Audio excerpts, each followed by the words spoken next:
মধ্যে তিনি লিখেছেন এই জন্য বৈশিষ্ট্য কোনটি আদি বদ্রীনাথের বৈশিষ্ট্য বেশি দেখা যায় যেখানে আমরা উপস্থিত আদি বদ্রীনাথ আর বদ্রীনাথের কাছে স্বয়ং বেদব্যাস তিনি ভাগবত পাঠ করেছিলেন দুইজন মাত্র শ্রোতা ছিল ওই হাজার গন্ডার শ্রোতা থেকে কিছু লাভ নাই যদি মন দিয়ে ভাগবতটি না শ্রবণ করে যখন স্বয়ং বেদব্যাস যখন ভাগবত পাঠ করেছিলেন ব্যাস গুফার মধ্যে দুইজন মাত্র শ্রোতা ছিল একজন শ্রোতার নাম ছিল স্বয়ং সুখদেব গোস্বামী পাদ পরবর্তীকালে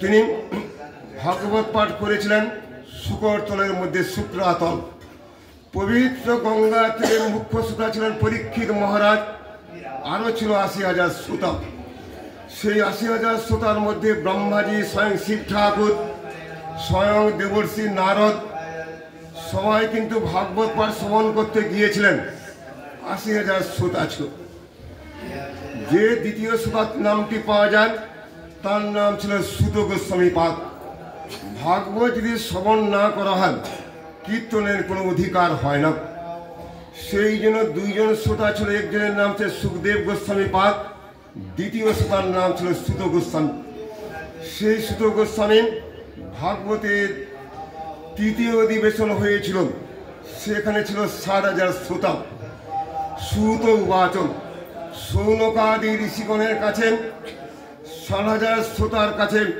ভাগবত পাঠ করেছিলেন সুত গোস্বামী এই জন্য আমাদের কেদার বদ্রীনাথ যাই আমরা কিন্তু দশম স্কন্ধ ভাগবত এইখানে প্রকটিত হয়েছিল স্বয়ং কৃষ্ণের কথা ওইখানে কোনো কালে প্রকটিত হতে পারে না স্বয়ং কৃষ্ণের কথা আছে দশম স্কন্ধ ভাগবত মুখারবিন্দ বলা হয় দ্বাদশ স্কন্ধ ভাগবতের মধ্যে শ্রেষ্ঠ স্কন্ধ মুখ দিয়ে আমরা সব কিছু গ্রহণ করি যদি আমাদের মুখটি না থাকতো সব কিছু কিন্তু গ্রহণ করতে পারতাম না দশম স্কন্ধকে শ্রেষ্ঠ স্কন্ধ বলা হয় যে স্কন্ধটি প্রকট হয়েছিল কোথায় আদি বদ্রীনাথের কাছে আর যে একাদশ স্কন্ধ দেখা যান একাদশং দৃশ্য ললাটং দ্বাদশেব ভাতি স্বয়ং ভগবান কৃষ্ণের কপাল দেশ হচ্ছে একাদশ স্কন্ধ কপালের মধ্যে সব কিছু লেখা থাকে আমাদের ভাগ্যের মধ্যে কি লেখা আছেন সেটি কখন জানতে পারবো আমরা কপাল দেখে জ্যোতিষী বলে দেন এর ভাগ্যের মধ্যে কি লেখা আছে যদি একাদশ স্কন্ধ ভাগবতটি পাঠ করা হয় তখন আমরা জানতে পারি সংসার কি জিনিস মায়া কি জিনিস কি করে সংসার থেকে উদ্ধার পাবো আমরা সেটি একাদশ স্কন্ধে সুন্দর করে ব্যাখ্যা করা সেখানে নবযোগেন্দ্র ঋষি নিমি মহারাজকে বলে গেলেন সব কিছু দ্বাদশ এব ভাতি দ্বাদশ স্কন্ধ ভাগবতের মধ্যে কল্কি অবতারের কথা উল্লেখ করা আছে কলিকালের কি অবস্থাটি হবে সেটি দ্বাদশ স্কন্ধ ভাগবতের মধ্যে উল্লেখ করা আছেন সেই দ্বাদশ স্কন্ধ ভগবানের মস্তক প্রথম যে দুটি স্কন্ধ দেখা ভগবানের পাদ যুগল কণ্ঠস্থু নবম স্কন্ধকে ভগবান কৃষ্ণের কণ্ঠদেশ বলা হয় যেই নবম স্কন্ধের মধ্যে অম্বরীশ মহারাজের কাহিনী পাওয়া যান সপ্তম স্কন্ধের মধ্যে ভক্ত প্রহ্লাদের কাহিনী পাওয়া যান ষষ্ঠ স্কন্ধের মধ্যে ধ্রুব মহারাজের কাহিনী পাওয়া যান পঞ্চম স্কন্ধের মধ্যে জড় ভরতের কাহিনী পাওয়া যান প্রথম স্কন্ধের মধ্যে কি পাওয়া যান চতুর্শ্লোক ভাগবত ব্রহ্মাজিকে তিনি যখন ভাগবত যখন 4টা মাত্র শ্লোক ছিল ভাগবতের মধ্যে চতুর্শ্লোক ভাগবত বলা হয় সেই শ্লোকগুলো প্রথম স্কন্ধের মধ্যে আছে পরবর্তীকালে ভাগবত বিস্তার লাভ করে এই জন্য ভাগবতের মহিমা সাংঘাতিক সর্ববেদান্ত সারঙ্গে শ্রী ভাগবতী এইখানে ভাগবতে দশম স্কন্ধ প্রকট হয়েছিল আবার বদ্রীনাথের কাছে কি দেখা যায় মহাভারত সেইখানে প্রকট হয়েছিল গণেশ গুফার মধ্যে আমি জগতে মহাভারতকে প্রকট করতে চাই সেই সময় গণেশকে তিনি বললে তুমি এক কাজ করো আমি বলে যাচ্ছি মহাভারতের কথা তুমি লিখে যাবে শর্ত আছে যেই মুহূর্তে তুমি লিখতে পারবে না সেই মুহূর্তে কিন্তু আমি বলা বন্ধ করে দেবো এটা বল সত্য করলাম আমার একটা শর্ত আছে আমি কিন্তু লিখে যাব, গণেশ বলছে। আর তুমি যদি না বলতে পারো আমি কিন্তু লেখাটি বন্ধ করে দেব। কি সুন্দর কথা বলেছে মহাভারতের মধ্যে। সঙ্গে সঙ্গে জগতে মহাভারত প্রকাশ পেয়েছে ব্যক্তি গণেশ গুহার মধ্যে। সেই মহাভারত প্রকট হওয়ার পরে স্বয়ং ব্যাসদেবের মনে আনন্দ নেই। এই জগতে মহাভারতকে শ্রেষ্ঠ গ্রন্থ বলা হয় নাই। সেই মহাভারত লেখার পরেও ব্যাসদেবের মনের মধ্যে খুব দুঃখ। তিনি বসে আছেন বদরিকা আশ্রমে, সোম্যা প্রাসে তিনি বসে আছেন। সেই সময় তার গুরুদেবের নাম ছিল দেবর্ষি নারদ। তুমি কেন চুপচাপ এখানে বসে আছো? আমি জগতে মহাভারত প্রকাশ করেছি, মনের মধ্যে আনন্দ হচ্ছে না। তুমি যে নির্মল ভক্তির কথা কিন্তু মহাভারতের মধ্যে নাই। নির্মল ভক্তির কথা শ্রীমদ্ ভাগবতের মধ্যে আছে। তুমি শ্রীমদ্ ভাগবতকে জগতে প্রকট করো, তাহলে মনের মধ্যে তুমি শান্তি লাভ করতে পারবে। কেন মহাভারতের মধ্যে শ্রেষ্ঠ গ্রন্থ কেন বলা হয় না? মহাভারতের মধ্যে সাবিত্রী সত্যবানের কাহিনী পাওয়া যায়। যেই সাবিত্রী সত্যবানকে জমালয় থেকে নিয়ে এলো, নল দময়ন্তীর কাহিনী পাওয়া যায়, এদের ভালোবাসার কাহিনী পাওয়া যায়। নল দময়ন্তী শ্রীবৎস চিন্তামণির কাহিনী পাওয়া যায়। এটি মহাভারতের মধ্যে লেখা আছে। ওয়েস্টার্ন কান্ট্রিগুলোতে লাইলা মজনুর যে প্রেম দেখা যায়, যেটাকে ভক্তিবিনোদ ঠাকুর বলে গেলেন এস, আমরা বলি লাভ, ওয়েস্টার্ন কান্ট্রিতে বলি এস বলা হয়। সেই প্রেম কার মধ্যে দেখা যায়? লাইলা মজনুর মধ্যে সাবিত্রী সত্যবানের প্রেম দেখা যায়। সেই প্রেমকে জগতের লোক শ্রেষ্ঠ বলে মনে করবেন। কৃষ্ণ ভজন অপেক্ষা সাবিত্রী সত্যবানের প্রেম, লাইলা শ্রীবৎস চিন্তামণির প্রেম, নল দময়ন্তীর যে প্রেম দেখা যায়, এইটিকে জগতের লোক শ্রেষ্ঠ বলে মনে করতে পারে। এই জন্য তার মনের মধ্যে শান্তি নেই। কারণ কৃষ্ণ ভজন অপেক্ষা এই জগতে প্রেম কোনো কালে শ্রেষ্ঠ হতে পারে না। এই জগতে প্রেমটি মৃত্যুকাল পর্যন্ত, মরণের পরে স্বামীর সঙ্গে আর দেখা হবে না। সাবিত্রীর সঙ্গে সত্যবানের আর কোনো কালে দেখা হয় নাই, নল দময়ন্তীর দেখা হয় নাই। এই জন্য এই প্রেমকে কোনো কালে শ্রেষ্ঠ বলা হয় না। তাহলে স্বয়ং বেদব্যাস লিখে গেলেন কিসের জন্য? এই জন্য লিখে গেছেন, ওয়েস্টার্ন কান্ট্রিতে দেখা যান একজন ছেলে 1000টা মেয়ের সঙ্গে মিশছেন, একজন মেয়ে 1000টা ছেলের সঙ্গে মিশেন। সমাজকে সুসংবদ্ধ করার জন্য স্বয়ং বেদব্যাস পরম কারণিক তিনি করলেন কি, যদি বিয়ে করতে হয় একটি মাত্র মেয়েকে বিয়ে করে থাকুন, তাহলে সমাজের মধ্যে কি হবে? উচ্ছৃঙ্খল সৃষ্টি হবে না। এই জন্য তিনি মহাভারতের মধ্যে লিখে গেলেন। এই জন্য কুষ্টি বিপ্রের কাহিনী দেখা যান, সেইগুলোকে শ্রেষ্ঠ কোনো কালে বলা হয়, যাতে জগতের লোক শ্রেষ্ঠ বলে মনে না করে। সেই জন্য স্বয়ং বেদব্যাস মনের মধ্যে শান্তি লাভ করেন। শেষকালে দেবর্ষি নারদের উপদেশে জগতে শ্রেষ্ঠ গ্রন্থ শ্রীমদ্ ভাগবতকে প্রকট করে গেলেন। যেই ভাগবত মৃত্যুকালে যদি শ্রবণ করা হয়, সেই ব্যক্তির কখনো অধোগতি হবে না। মরণকালে ভাগবতকে যদি মাথার মধ্যে স্পর্শ করা হয়, সেই ব্যক্তির ঊর্ধ্বগতি হইতে বাধ্য। ভাগবত সর্বশ্রেষ্ঠ গ্রন্থ। গীতার চেয়ে কোটি গুণ মাহাত্ম্য কার বেশি? ঘরে ঘরে গীতা দেখা যান, তার চেয়ে কোটি গুণ মাহাত্ম্য ভাগবতের। সেই ভাগবতে দশম স্কন্ধ প্রকট হয়েছিল কোথায়? আদি বুদ্ধিনাথের। এক সময় নন্দ মহারাজ তিনি কৃষ্ণকে বলে বুড়ো হয়ে যাচ্ছেন, আমি একটু ধাম দর্শন করতে যাব। কি ধাম? কেদারনাথ, বদ্রীনাথ। বাবা তুমি তো বুড়ো হয়ে গেছো, এই বয়সে কেদারনাথ বদ্রীনাথ দর্শন করতে যেতে হবে না। ব্রজমণ্ডলের মধ্যে কেদারনাথ, বদ্রীনাথ সমস্ত তীর্থ ব্রজমণ্ডলের মধ্যে উপস্থিত। তুমি যদি বৃন্দাবন ধামে ব্রজমণ্ডলের মধ্যে বদ্রীনাথ দর্শন করো, ব্রজমণ্ডলের মধ্যে কেদারনাথ ধাম দেখা যাবে। এইগুলো দর্শন যদি করা হয়, তোমার কেদারনাথ বদ্রীনাথ দর্শন করা হয়ে যাবে। আমাদের কত হেঁটে হেঁটে উঠতে হয় বদ্রীনাথের মধ্যে। স্বয়ং ভগবান কৃষ্ণ সহজ করে দিয়েছেন। এই জন্য কেদারনাথ বদ্রীনাথ এখানে দর্শন করো। ব্রজমণ্ডলের মধ্যে দ্বারকা ধাম দেখা যায়, ব্রজমণ্ডলের মধ্যে বৈকুণ্ঠ ধাম। সেই বৈকুণ্ঠ ধামটি কোথায়? শেষ সাই। শেষ সাই আমি একবার না দুবার গিয়েছি, ওখানে আমাদের বাসটি যাবে না। সেখানে স্বয়ং রাধারানী সে চিন্তা করলে কি আমি লক্ষ্মী মূর্তি ধারণ করব। আর এইদিকে কৃষ্ণ বলছে তুমি যদি লক্ষ্মী হও আমি নারায়ণ হব। এই বলে কৃষ্ণ তিনি নারায়ণ হয়েছিলেন, স্বয়ং শ্রীমতী রাধারানী তিনি হয়েছেন লক্ষ্মী হয়েছেন ক্ষীর সাগরের কাছে শেষ ছাই। সেই ক্ষীর সাগরে স্বয়ং কৃষ্ণ নারায়ণ রূপে শুয়েছিলেন। স্বয়ং শ্রীমতী রাধা রানী তিনি লক্ষ্মী রূপে স্বয়ং কৃষ্ণের পদসেবা করেছিলেন।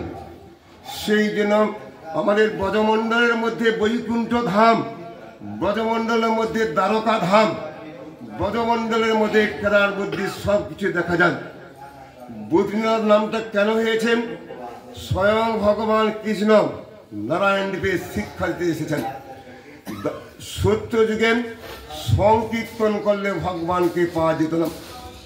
এই যুগে কলিকালে চৈতন্য মহাপ্রভু স্বয়ং ভগবান তিনি জগতে সংকীর্তন যজ্ঞ তিনি প্রচার করে গেলেন। সংকীর্তন যজ্ঞ যদি না করা হয়, ত্রেতা যুগে যজ্ঞ করলে ভগবানকে পাওয়া যেত, সেই যজ্ঞ কিন্তু কলিকালে নাই। যদিও দেখা যায় বৈষ্ণব যজ্ঞ, আবার দেখা যায় কি বিষ্ণু যজ্ঞ দেখা যায়, কলিকালে কিন্তু যজ্ঞ নাই। কলিকালে হোমের ব্যবস্থা দেখা যায়। সেই জন্য ত্রেতা যুগে ছিল যজ্ঞ, যে যজ্ঞের মধ্যে রামচন্দ্রের উৎপত্তি, যে যজ্ঞের মধ্যে লক্ষণ ভরত শত্রুঘ্নের উৎপত্তি হয়েছিল কোন যুগে? দ্বাপর যুগে। তাহলে কলিকালে তো যজ্ঞ নাই। চৈতন্য মহাপ্রভু একটি যজ্ঞের কথা বলে গেলেন। সে যজ্ঞ মানে কি? যজ্ঞ মানে কি? যজন করা। সংকীর্তন করলে ভগবানকে সহজে পাওয়া যাবে। তিনি স্বয়ং ভগবান হওয়া সত্ত্বেও ভক্ত রূপে শিক্ষা দিয়ে গেলেন জগতে, সংকীর্তন যজ্ঞের কথা বলে গেলেন। এই জন্য সত্য যুগে যে কথা পাওয়া যায়, সেই যুগে কীতে যদ্ধে তুমি বিষ্ণু। সত্য যুগে চারটি বর্ণ কিন্তু ছিল না। সত্য যুগে ব্রাহ্মণ, ক্ষত্রিয়, বৈশ্য, শূদ্র এই চারটি কোনো বর্ণ ছিল না। সত্য যুগে একটি বর্ণের নাম পাওয়া যায়, সেই বর্ণকে হংস বর্ণ বলা হয়। রাজহংস করে কি? জলের মধ্যে দুধটি মিশানো আছে, রাজহংস জলটা বাদ দিয়ে দুধটি গ্রহণ করে রাজহংস। অসার বস্তু বাদ দিয়ে সার বস্তু গ্রহণ করত কোন যুগের লোক? সত্য যুগের লোক। সবাই ছিল ধার্মিক। সেই জন্য ব্রাহ্মণ, ক্ষত্রিয়, বৈশ্য, শূদ্র চারটি বর্ণের ভাগ ছিল না। পরবর্তীকালে ভগবান কৃষ্ণ তিনি বললেন চাতুর্বর্ণ ময়া সৃষ্টম গুণকর্ম বিভাগসম। গুণ কর্ম অনুসারে চারটা বর্ণকে ত্রেতা যুগে ভাগ করা হয়েছে। সেই সত্য যুগে ধ্যান করলে ভগবানকে পাওয়া যায়। সেই জন্য কৃষ্ণ যখন নারায়ণ মূর্তি ধারণ করলেন, যদি আমি ধ্যানের শিক্ষাটি না দেই, জগতের লোক ধ্যান কি জানতে পারবে না। সত্য যুগে তিনি ধ্যান করার জন্য তিনি বৈকুণ্ঠে ছেড়ে এলেন কোথায়? বদ্রীনাথের কাছে এসে গেলেন। সেই বদ্রীনাথের কাছে এসে ধ্যান করতে শুরু করে, চোখ বন্ধ করে, ঠোঁট নড়বে না, সেইখানে ধ্যান করতে শুরু করলেন। সেই সময় লক্ষ্মী দেবী চিন্তা করল আমার স্বামী তিনি নারায়ণ, ধ্যান করতে গিয়েছেন, ঝড় বৃষ্টিতে কষ্ট পান, প্রচণ্ড রৌদ্রে ধ্যান করতে কষ্ট হয়, তাহলে আমি একটা কাজ করি, তো আমি একটা বৃক্ষরূপ ধারণ করি। সেই বৃক্ষের নাম কি? বদ্রীকুল। বদ্রী বৃক্ষ ধারণ করেছে লক্ষ্মী দেবী, যাতে নারায়ণের কষ্ট না হয়। লক্ষ্মী দেবী বদ্রী রূপ ধারণ করার জন্য ওই জায়গার নাম হয়ে গেল কি? লক্ষ্মী নারায়ণের স্থান, বদ্রী নারায়ণ। বদ্রী বৃক্ষ হয়েছিল লক্ষ্মী দেবী, আর নারায়ণ তিনি ধ্যানে মগ্ন ছিলেন। এই জন্য বদ্রী নারায়ণ বলা হয়। এইখানে আমরা এসেছি। নবদ্বীপ ধামের মধ্যে সব কিছু দেখা যায়। নবদ্বীপ ধামের মধ্যে পুষ্কর, এইখানে সেটি মাহাত্ম নয়, যদিও সেই মাহাত্মটি শ্রবণ করুন। আমরা যখন নবদ্বীপ ধাম পরিক্রমা করতে যাই, সেই মায়াপুরের কাছে দেখা যায় কি বরাহ পুকুর, বামন পুকুর, সেখানে বামন পুকুর দেখা যায়। এক ব্রাহ্মণ বহুত দিন থেকে কৃষ্ণ ভজন করে যাচ্ছেন, সত্যযুগ থেকে কৃষ্ণ ভজন করেছে ব্রাহ্মণ। তার মনে মনে ইচ্ছা দেখেছে পুষ্কর তীর্থ দর্শন করতে যাব। সেই সময় পুষ্করদেব স্বপ্ন দেখালো, তোমাকে কৃষ্ণ বললেন তোমাকে ওইখানে যেতে হবে না, তুমি এইখানে পুষ্কর তীর্থ দেখতে পাবেন। সেই ব্রাহ্মণ অপেক্ষা করে আছেন কখন আমি পুষ্কর তীর্থ দেখব।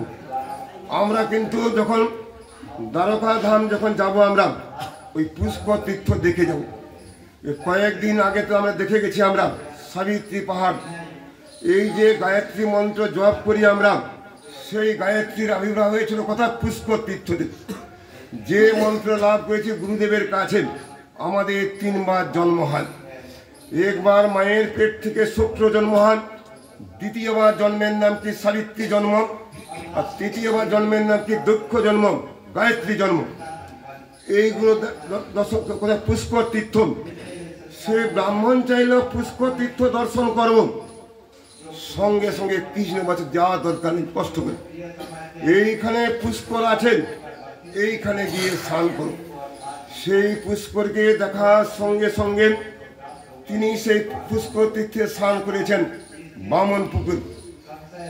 সেখানে দেখা গেল প্রভু আপনি কষ্ট করে কোথায় সে পুষ্কর তীর্থ, আমার জন্য কষ্ট করে পুষ্কর তীর্থ পশ্চিম অঞ্চলে এইখানে আপনি এসেছেন।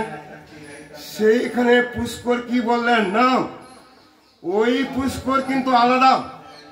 আমি নিত্যকাল নবদ্বীপ ধামের মধ্যে থাকি, নবদ্বীপ ধামের মধ্যে আমার নাম পুষ্কর।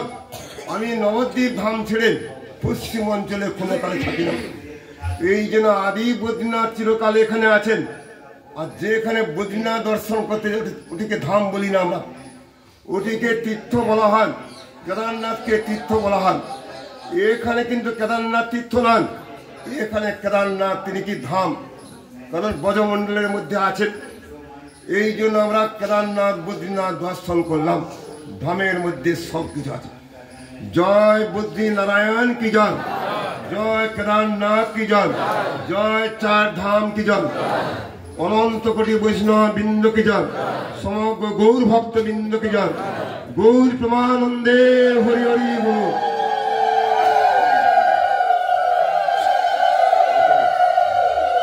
এখন আমরা যাব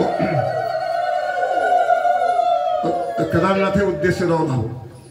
ওই পাহাড়ে উঠতে গেলে সময়টা বেশি লেগে যাবে, ওই পাহাড়ে ওঠার দরকার নেই। ওই পাহাড়ে উঠতে পারে 1-2 ঘন্টা বেকার চলে যাবে। ওই জন্য আমরা করবো কি কেদারনাথ যাবো এখন শিবের স্থান, ওখানে আমরা 18 কিলোমিটার হেঁটে উঠতে হয় গৌরী কুণ্ড থেকে। গৌরী কুণ্ড সেখান থেকে 18 কিলোমিটার আমরা হেঁটে গেছি সব, প্রতিবারে কিন্তু হেঁটে যাই আমরা। আর এখানে অত উঁচু নয়, এখানে তো 1 কিলোমিটার বা 1.5 উঁচু হবে। কিন্তু সবাই যদি বুড়োগুলো হাঁটতে যায় তাহলে আর পরিক্রমা হবে না।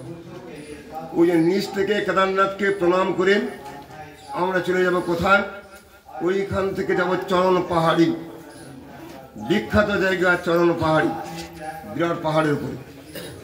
এই জন্য এখন চলো কেদারনাথ।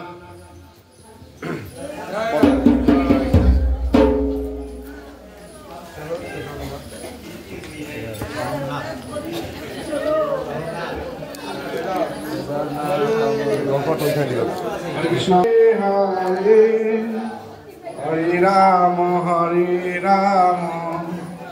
রাম রাম হরে হরে হরে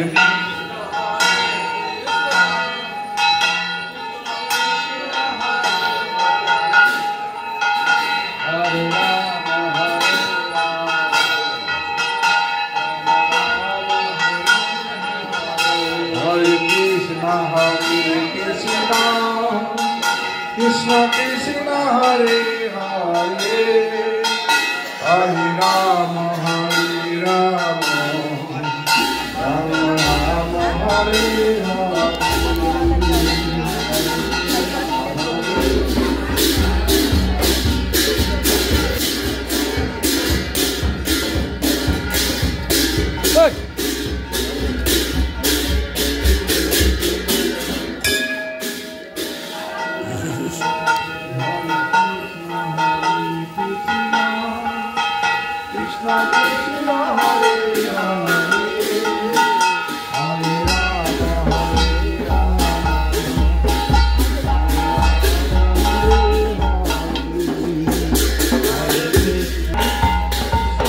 ভূখণ্ড